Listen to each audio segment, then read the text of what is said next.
ആണെങ്കിൽ ഇവിടെ ഒരു കൊട്ടയിൽ കുറേ ടൈപ്സ് ഓഫ് ഫ്രൂട്ട്സ് ഉണ്ട്. ഓക്കെ, അപ്പം അതിൽ നമ്മൾ റാൻഡമായിട്ട് ഡിവൈഡ് ചെയ്ത് സ്പ്ലിറ്റ് ചെയ്തിട്ട് ഓരോ ഡിസിഷൻ ട്രീക്കും ട്രെയിൻ ചെയ്യാനായിട്ട് കൊടുക്കുകയാണ്. അപ്പം അതിൽ decision tree first decision tree predict ചെയ്തത് ആപ്പിൾ എന്നാണ്.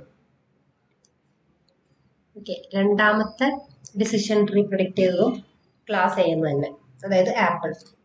ഇനി മൂന്നാമത്തെ ഡിസിഷൻ ട്രീ പ്രഡിക്റ്റ് ചെയ്ത് ക്ലാസ് ബി ആണെങ്കിൽ മെജോറിറ്റി വോട്ട് എന്ന് പറയുന്നത് ഇവിടെ ക്ലാസ് എ, അതായത് ആപ്പിൾ എന്നാണ്.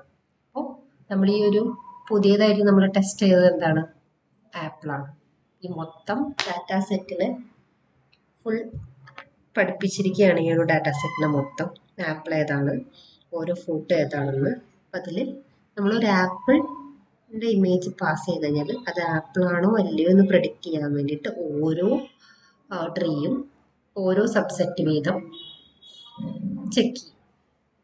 ഓരോ സബ്സെറ്റ് വീതം സ്പ്ലിറ്റ് ചെയ്ത് അതിൻ്റെ ഫീച്ചേഴ്സിനെ സ്പ്ലിറ്റ് ചെയ്ത് അത് ആപ്പിൾ ആണോ അത് ഏത് ഫ്രൂട്ടാണെന്ന് പ്രഡിക്റ്റ് ചെയ്യും. നമ്മൾ കൊടുത്തത് ആപ്പിൾ ആണെങ്കിൽ ഡിസിഷൻ ട്രീ 1 ആപ്പിൾ തന്നെ പ്രഡിക്റ്റ് ചെയ്തു, അതായത് ക്ലാസ് എ. ഡിസിഷൻ ട്രീ 2 പറഞ്ഞു അത് ആപ്പിൾ ആണെന്ന്, പക്ഷെ ഡിസിഷൻ ട്രീ 3 പറയുന്നു അത് ക്ലാസ് ബി ആണ് അല്ലെങ്കിൽ ബനാനയാണെന്ന് പറഞ്ഞു. പക്ഷെ നമ്മൾ ചെക്ക് ചെയ്യാനായിട്ട് അല്ലെങ്കിൽ ടെസ്റ്റ് ചെയ്യാനായിട്ട് കൊടുത്തത് ആപ്പിൾ ആണ്. അപ്പോൾ ഇവിടെ നമ്മൾ മെജോറിറ്റി വോട്ടിംഗ് ആണ് എടുക്കുന്നത്. അപ്പം രണ്ട് ട്രീസും പറഞ്ഞത് ആപ്പിൾ തന്നെയാണ്, അല്ലെങ്കിൽ പ്രഡിക്ഷൻ അപ്പം എന്തായിരിക്കും? ആപ്പിൾ എന്നായിരിക്കും. ഇപ്പോൾ ഇവിടെ എടുത്തിരിക്കുന്നത് മെജോറിറ്റി വോട്ടിംഗ് ആണ്. അപ്പോൾ റിഗ്രഷൻ ആയിരുന്നെങ്കിലോ?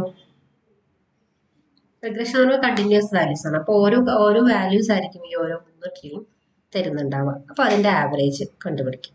എന്നിട്ട് ആവറേജ് ആയിരിക്കും ഫൈനൽ ക്ലാസ് ആയിട്ട് നമുക്ക് തരുന്നുണ്ടാവുക.